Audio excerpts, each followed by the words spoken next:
Voilà, je m'appelle Philippe Durand, je suis président de la Société Tarnaise de Sciences Naturelles. La botanique n'est pas mon métier, j'étais professeur de mathématiques.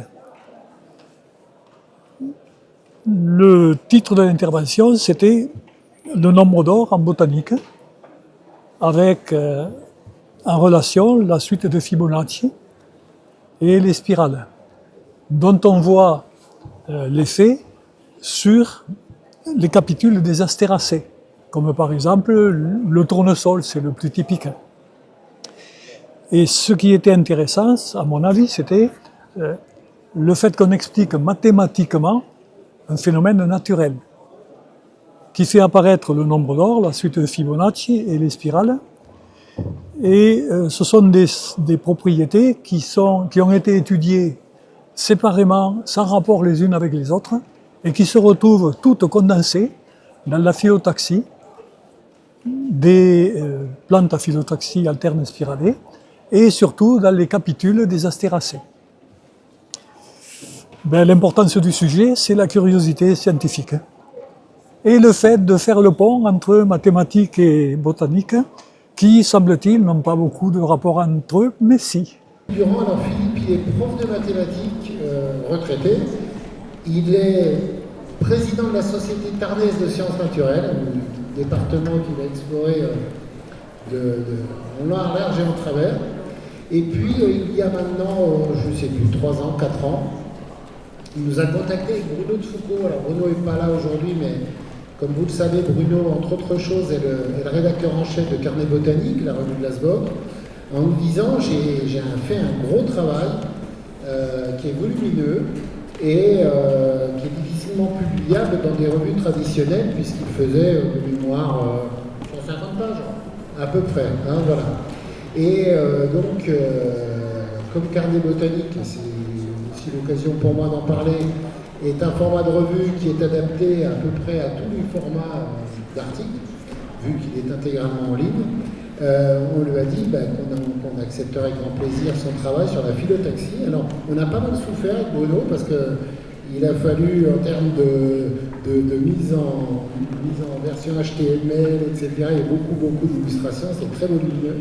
Mais pour la petite histoire, cet article fait partie des 2 articles parmi les bientôt 300 articles publiés dans Carnet Botanique qui sont les plus lus et qui encore aujourd'hui, chaque semaine, dans les statistiques, apparaît dans les pages les plus regardées de Carnet Botanique. Donc c'est un travail très original, en tout cas pour les botanistes, mais particulièrement intéressant. Et donc Philippe va nous en faire une synthèse en 20 minutes.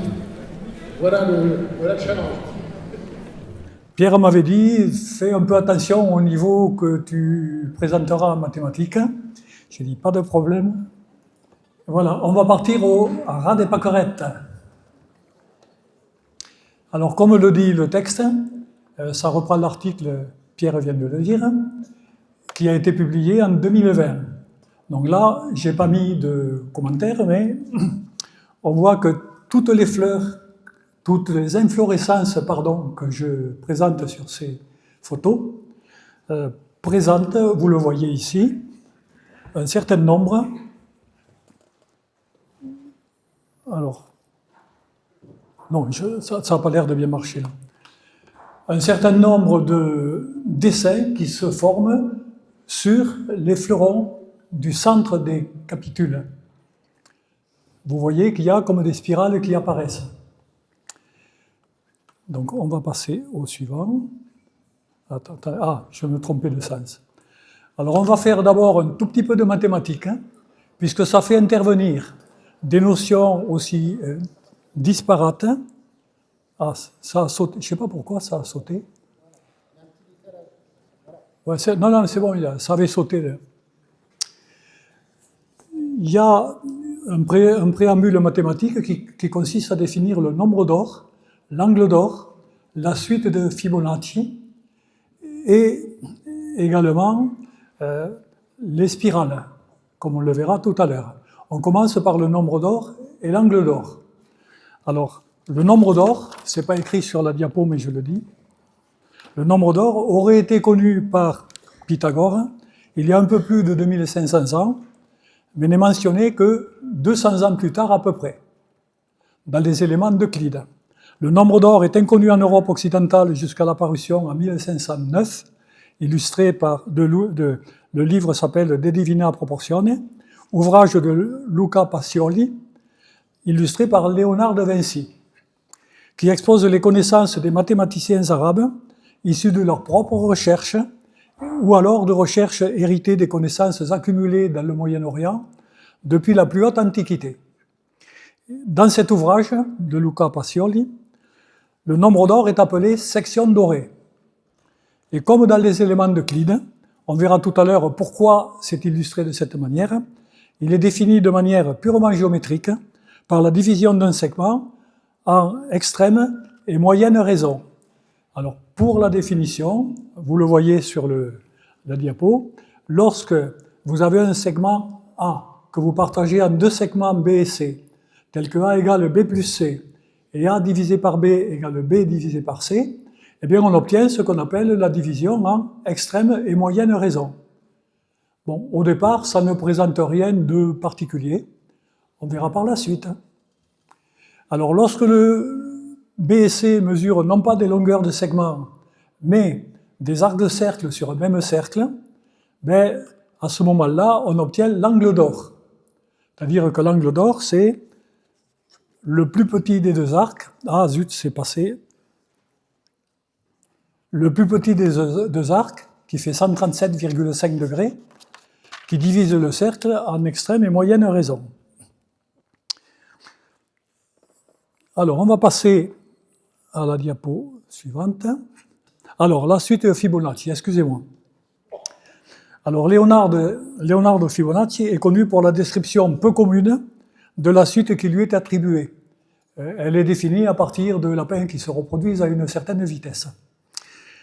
Publié en 1202 dans son ouvrage Liber Abaci, mais dont il n'est pas l'auteur, comme la plupart des auteurs anciens. Pythagore n'est pas l'auteur de son théorème, Thalès non plus, et Fibonacci n'est pas l'auteur de sa suite, qui était connue environ 1400 ans plus tôt par des mathématiciens hindous. Donc c'est quelque chose qui a fait le tour de l'Antiquité sans que ce soit utilisé de façon régulière. Alors c'est une suite additive à croissance exponentielle, c'est-à-dire que la croissance est extrêmement rapide, définie par ces deux premiers termes, 1, 1, et ensuite les suivants sont définis comme somme des deux précédents. Donc vous avez 1 plus 1 égale 2, 2 plus 1 égale 3, 3 plus 2 égale 5, 5 plus 3 égale 8, etc.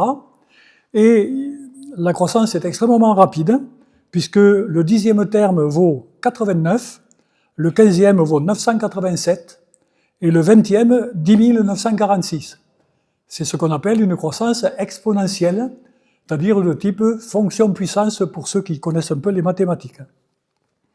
Alors on va passer ensuite au rectangle d'or, construction à la grecque. Je vous indique pourquoi les Grecs faisaient cette construction et non pas un calcul direct. Dans la Grèce antique, les mathématiciens excellaient en arithmétique et en géométrie, mais ils ne disposaient pas d'un système de numération de position dans lequel 0 est un nombre à part entière. Ce n'est apparu chez nous qu'avec le système décimal amené par les mathématiciens arabes. Et donc, ils ne pouvaient effectuer que des calculs simples sur de petits nombres, addition, soustraction, multiplication, division avec reste, effectués sur un abaque. Un abaque, c'est une table de calcul qui utilise des jetons, lesquels jetons sont appelés calculus. Donc, calcul. Alors, impossible à calculer avec un abaque, la valeur numérique du nombre d'or était obtenue par construction à la règle et au compas d'un rectangle d'or dont les côtés sont dans la même proportion. Alors, on sait, depuis qu'on sait calculer les racines carrées sans problème, on le verra tout à l'heure, que le nombre d'or a pour valeur 1 plus radical de 5 sur 2. Donc, vous voyez que sur la figure, le segment AI a pour longueur 1, le triangle IMN est rectangulant M. Donc on peut appliquer le théorème de Pythagore. 1 au carré plus 2 au carré, ça fait 5. Donc la ligne rouge, c'est racine de 5. On fait un petit coup de compas pour l'amener sur la droite à M, et on trouve le point B. Donc il est bien évident que AB est égal à 1 plus racine de 5. D'accord? Et à ce moment-là, le nombre d'or, c'est 1 plus racine de 5 sur 2. Donc voilà comment le grec calculé. Une fois qu'il est calculé, on peut le reporter avec un compas et une règle pour évaluer sa valeur par rapport à d'autres nombres. Ils ont cherché désespérément pendant très longtemps et ils n'ont pas trouvé un quotient de forme A sur B dans lequel A sur B serait exactement le nombre d'or. En fait, il n'y en a pas puisque c'est un nombre irrationnel. Alors à partir de cette figure, ici, alors attendez que je revienne ici, à partir de cette figure, on peut définir le rectangle d'or. Alors le rectangle d'or qui a été construit précédemment, je le reprends, je reprends le carré qui maintenant s'appelle ABCD, et je considère le rectangle BEFC. On peut remarquer qu'il a les mêmes dimensions que le triangle AEFD, le triangle d'origine, divisé par le nombre d'or. C'est-à-dire que c'est une réduction du rectangle initial. Et on continue, c'est-à-dire qu'à partir de là, vous avez le rectangle BEHG, puis BJIG, etc. Et vous voyez que finalement, le rectangle d'or sera pavé avec une suite de carrés de plus en plus petits qui vont s'enrouler autour du point rouge. Ça nous servira tout à l'heure pour construire... je sais ce qui m'arrive. Je touchais la palette d'ici, là. Bon. Alors, on va regarder maintenant ce qui se passe au niveau de la spirale qui peut-être peut s'inclure là-dedans. On va rapidement donner ce qu'on appelle des coordonnées polaires. Vous n'êtes peut-être pas habitué à les manipuler, mais c'est extrêmement commode quand on regarde un radar où avions et bateaux sont déterminés, localisés par leurs coordonnées polaires, c'est-à-dire direction, distance. La direction est donnée par un angle par rapport à un axe de référence, et la distance est en kilomètres chez nous. Donc, sur la figure, les coordonnées polaires du point M sont la distance R et l'angle β. Sur la figure, R égale 5 et β égale 40,78 degrés. J'ai pris n'importe quoi comme opposition. On continue. À partir de ça, on peut définir des spirales. On va voir que les spirales sont très utiles en phyllotaxie. Alors, l'équation polaire d'une spirale d'Archimède, mathématicien grec donc, est de la forme R égale kβ, c'est-à-dire que le rayon est proportionnel à l'angle. Oula, je vais accélérer parce que sinon... Donc là, ici, ça c'est une spirale dont les spires sont éloignées de la même quantité. Bon, je passe à la suivante. Une spirale logarithmique, vous avez ici une équation de type R égale exponentielle de k fois β, et à ce moment-là, la spirale va s'ouvrir régulièrement, et à ce moment-là, la distance entre AB et BC, comme vous voyez en bas, c'est BC égale AB que multiplie E exposant 2π sur 5. Donc au fur et à mesure qu'on s'éloigne du centre, les spires s'écartent. Revenons maintenant à la spirale d'or qu'on va comparer à la spirale logarithmique. La spirale d'or, on le voit ici, c'est la ligne rouge. Elle est formée par des quarts de cercle, le premier de centre A de rayon 1, le deuxième de centre B et de rayon 1 sur phi, etc. Et donc, vous voyez qu'elle est quasi superposée à une ligne bleue. La ligne bleue est une vraie spirale logarithmique. La ligne rouge, c'est la spirale du nombre d'or. La différence tient à des petits détails en dehors de ce qu'on voit directement. Le centre de courbure de la spirale logarithmique c'est successivement A, B, C, D, E, etc. Et le rayon de courbure varie continuellement. Le rayon de courbure est divisé par phi à chaque quart de cercle. Alors que sur une spirale logarithmique, le centre et le rayon de courbure varient de manière continue. Donc je passe. Alors, on va passer maintenant au pentagone régulier. On se demande bien ce que ça peut faire là, avec le nombre d'or. Lorsque les mathématiciens grecs ont réussi, après plusieurs siècles d'essais, à construire à la règle au compas un pentagone, ils ont eu la surprise de s'apercevoir, et ça donnait tout son sens au nombre d'or, que le nombre d'or apparaît dans le pentagone. Donc dans le pentagone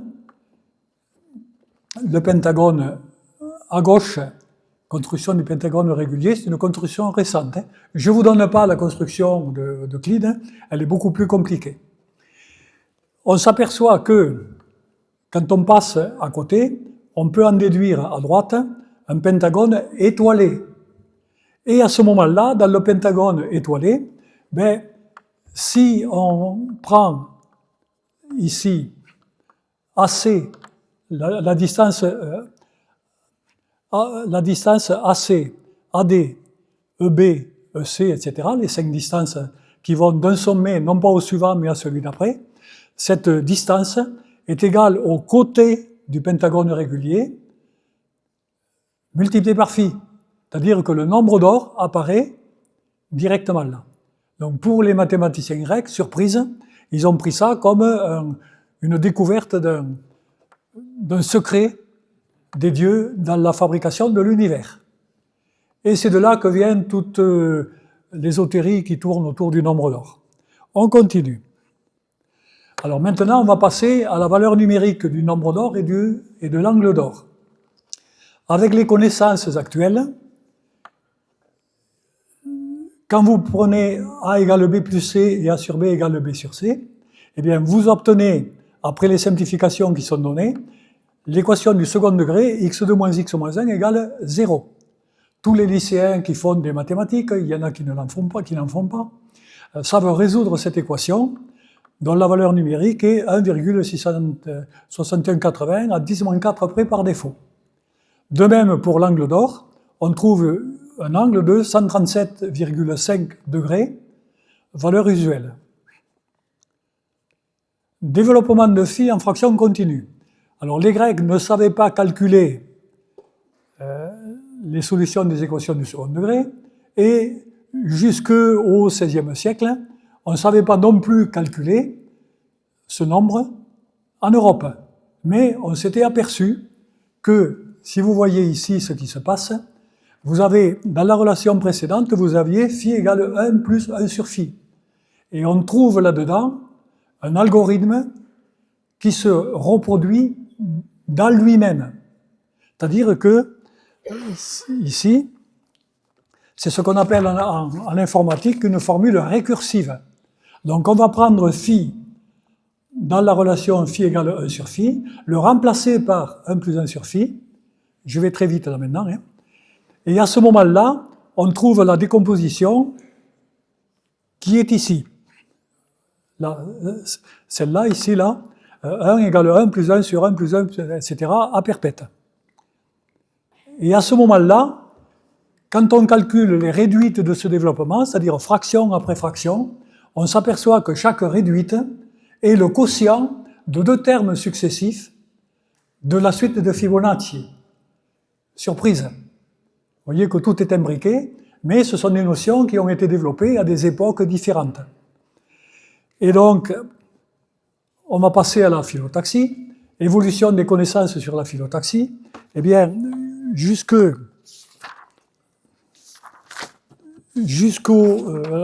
la fin du XXe siècle, on savait depuis 1754 qu'on pouvait trouver une spirale générative. Depuis 1831, le nombre de parastiches, les parastiches, c'est les spirales secondaires qui apparaissent. La spirale générative elle-même, on la voit difficilement parce que entre un fleuron et le suivant, il y a 137,5 degrés. Donc il faut faire un peu plus d'un tiers de tour. On ne le suit pas naturellement. Ensuite, on s'est aperçu donc, que c'était des nombres de Fibonacci, de termes consécutifs. Ensuite, on s'est aperçu que le primordium apparaît périodiquement dans le plus grand espace disponible. Et à ce moment-là, dans les années 60, on en était arrivé là. Donc, vous voyez comment se disposent les primordiums autour de l'apex qui est au milieu. À droite, une figure de Jean-Edme Loiseau, qui ne parle pas de spirale, mais d'hélice. Et il a raison, parce qu'une spirale, c'est une courbe plane, alors que l'hélice est une courbe qui s'enroule autour du dôme formé par l'apex, c'est-à-dire le sommet de la courbe. Alors, à partir de là, ici, je rappelle rapidement ce qu'on sait actuellement.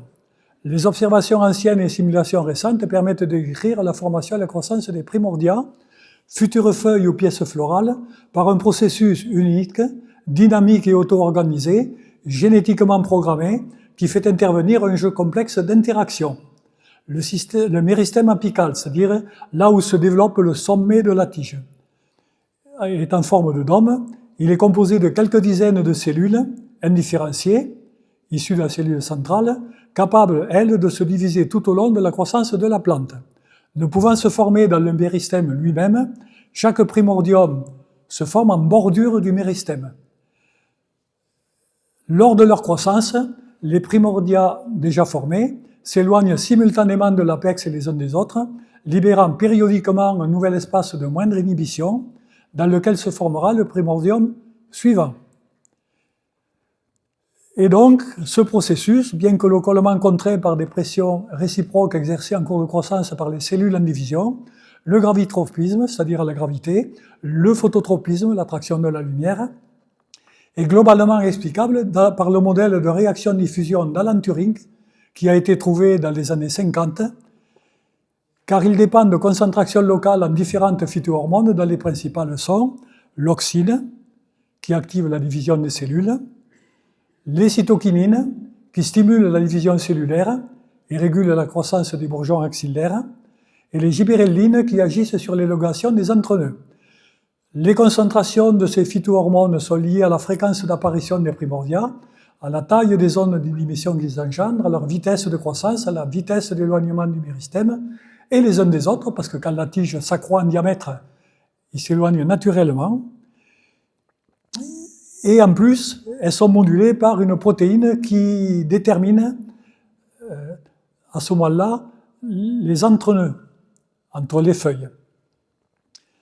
Alors, en préparation de la floraison, un méristème primaire ou secondaire se transforme en méristème floral ou en méristème d'inflorescence, dans lequel la phyllotaxie se retrouvera. Alors, phyllotaxie usuelle, vous avez les images classiques, ici. Donc, nous, on s'intéressera dans la suite à la phyllotaxie alterne spiralée, c'est-à-dire la première en haut à gauche. La petite feuille, c'est la dernière, et plus elles sont âgées, plus elles sont grandes en taille. Voilà, donc vous avez un certain nombre de phyllotaxies, on ne s'intéressera qu'à la première. Vous avez ensuite les principales inflorescences simples. Vous avez les épis, les chatons, les grappes, la troisième, corymbe, ombelle, capitule, glomérule. On peut remarquer que le capitule, c'est une inflorescence en grappe dont toutes les fleurs se sont concentrées au sommet de la tige, avec formation d'un réceptacle, plus ou moins en forme de disque, on l'a vu sur les fleurs de pâquerette tout à l'heure, plus ou moins bombé ou creusé, mais à ce moment-là, c'est une inflorescence de même type qui est simplement condensée, fortement condensée. On continue. Alors j'ai fait sur GeoGebra, qui est une application de géométrie, de calcul de construction géométrique bien connue des lycéens, j'ai fait une simulation qui tient compte de ce qu'on vient de dire. Le point rouge est le centre du méristème, celui-là, il ne bouge pas. Sa zone d'inhibition, autour, qui est le cercle rouge, ne bouge pas. Donc le premier méristème qui se forme le premier primordium qui se forme, il est en A. C'est le point vert. Le deuxième qui se formera, c'est le point bleu de l'autre côté. Donc, dans un premier temps, l'endroit où, si on prend le point rouge et le point vert, l'endroit où l'inhibition est la plus faible, c'est bien le point bleu que vous voyez sur la figure 2. Là, il s'est formé. Automatiquement, il y a un autre espace de moindre inhibition qui va se former ici au point C1 ou C2. Alors, selon que la spire va tourner dans un sens ou dans l'autre, c'est C1 ou C2. Dans la suite, j'ai pris C1. Il y a des plantes qui tournent dans un sens autant que dans l'autre. Et à ce moment-là, vous voyez que petit à petit, en même temps, les primordia qui sont déjà formés se sont éloignés, la distance est multipliée à chaque fois par 1,15, et on arrive finalement à la distribution, après 12 formations, la distribution qui est ici. Le problème est-ce que là-dessus on peut faire coller une spirale? Eh bien oui, par une chance inouïe, je ne sais pas comment j'avais prévu ou pas prévu, mais en prenant les méristèmes avec une même zone d'inhibition en diamètre, ben on tombe sur la spirale d'équation R égale exponentielle de bêta sur D. Et vous remarquerez qu'à part A et B qui étaient dans des formations initiales, ben tous les autres points, que ce soit C, D, E, F, GH, etc., ils sont à peu près sur la spirale. Je dis à peu près parce que j'ai fixé le point approximativement, manuellement, sur la figure. Et si je fais une erreur de 1/10 de millimètre sur l'écran, ben ça sera multiplié par 25. Donc il y en a qui sont un peu en dehors, au-dessus ou un peu en dessous. Donc voilà ici. Donc on va passer à la suivante. Vous retrouvez la même spirale ici, les deux descendent de gauche, et vous avez à ce moment-là des premières parastiches qui apparaissent. Vous avez des parastiches rouges et des parastiches vertes dans l'autre sens. Il y en a 5 dans le sens horaire et 8 dans le sens anti-horaire. À côté, vous avez la spirale d'équation R égale exponentielle de T sur 80. Donc automatiquement, T sur 80, c'est plus petit, les spires sont plus serrées et les parastiches sont plus nombreuses. Je continue ici. C'est speed, vous le remarquez. Alors là, c'est T sur 240. Alors là, j'ai pas tracé les parastiches sur la figure de gauche, mais vous devinez bien que on voit des alignements courbes, enfin alignements, des dispositions sur des courbes, aussi bien dans un sens que dans l'autre.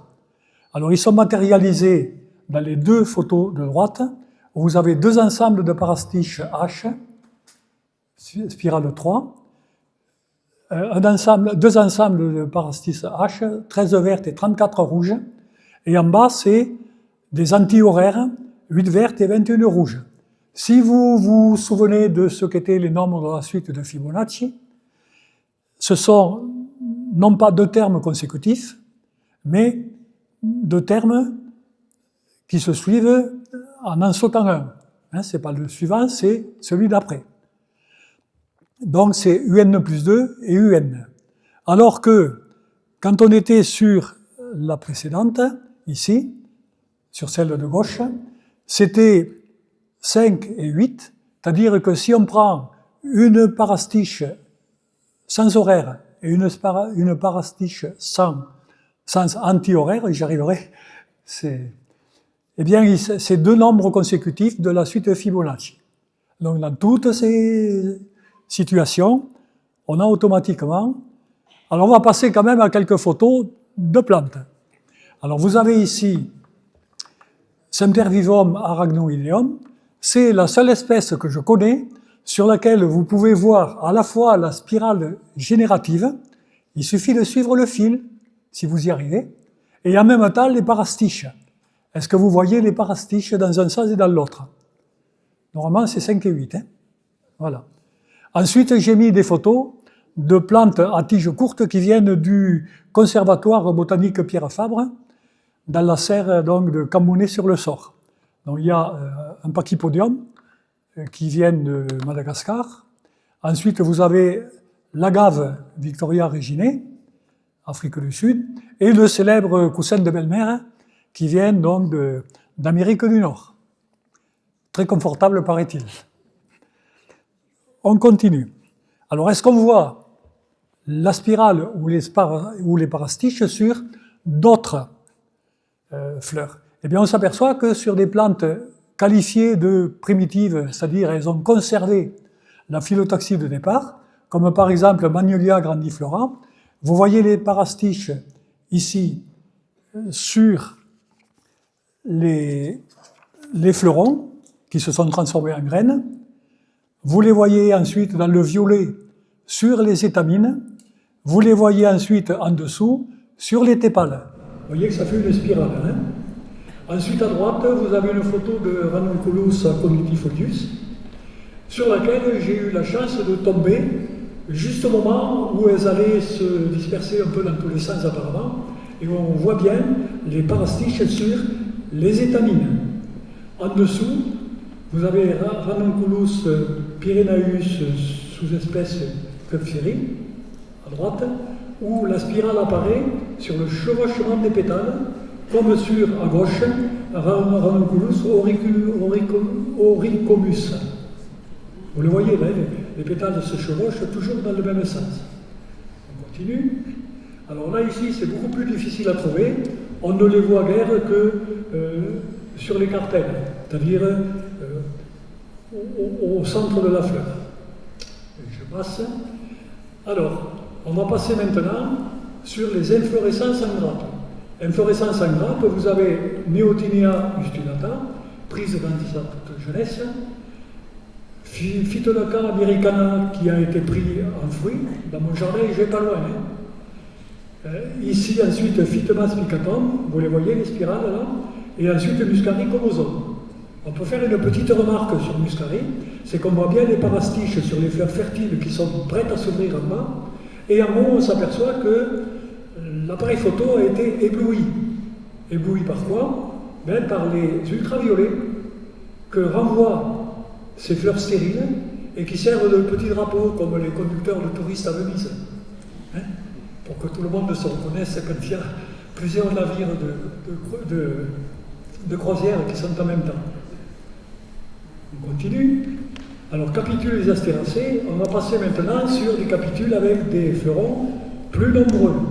Alors, Pallinis spinosa, vous les voyez, les spirales, là, on les voit bien. Ensuite, à côté, Elianthus letiflorus, et ensuite, Elianthus annuus. Donc là, je vais faire un petit zoom. Ici, le zoom, il est ici. Ah, il ne veut pas me le prendre, c'est pas grave. Donc, Elianthus, ça c'est le tournesol commun, et ensuite ici, sur, simplement, un pissenlit. On s'aperçoit que sur toutes ces photos, je vais quand même essayer de... Oui. Ouais, non, c'est pas grave. On voit que sur le pissenlit, le réceptacle est devenu sphérique, comme une balle de golf, et à ce moment-là, on voit les parastiches. On ne les voit pas sur le truc initial. J'y ai presque terminé. On en est aux astéracées toujours, les différentes étapes de la formation d'un capitule de tournesol. Donc à gauche, en haut, ben, vous avez un jeune capitule prêt à s'épanouir. Vous remarquerez que les bractées à la base des fleurons dépassent les fleurons. Ce qui reste le cas à droite, en haut, et à ce moment-là, on a encore un capitule en croissance qui fait que les spirales, enfin les parastiches, ne sont pas encore perturbées par l'arrêt de croissance en diamètre du capitule. C'est-à-dire que les fleurons sont encore de plus en plus petits et ils peuvent tous rentrer. mais ça ne dure pas, c'est-à-dire que assez rapidement, le diamètre va se stabiliser à son maximum et ceux qui sont au centre n'auront plus la place de se développer. Et à ce moment-là, au moment où ça forme les akènes, vous les avez à gauche en bas, et sur la figure à droite en bas, vous voyez que tout autour du capitule, les parastiches sont régulières, alors qu'au centre, elles commencent à se mélanger un peu, puis disparaissent. Sur ce capitule, j'avais compté, je me souviens plus exactement, il y avait 1400 graines de tournesol. Le lendemain, il y en avait moins parce qu'il y a des oiseaux qui étaient passés par là. Donc, on termine. Alors, les capitules à nombreux fleurons, il y a également notre cher artichaut.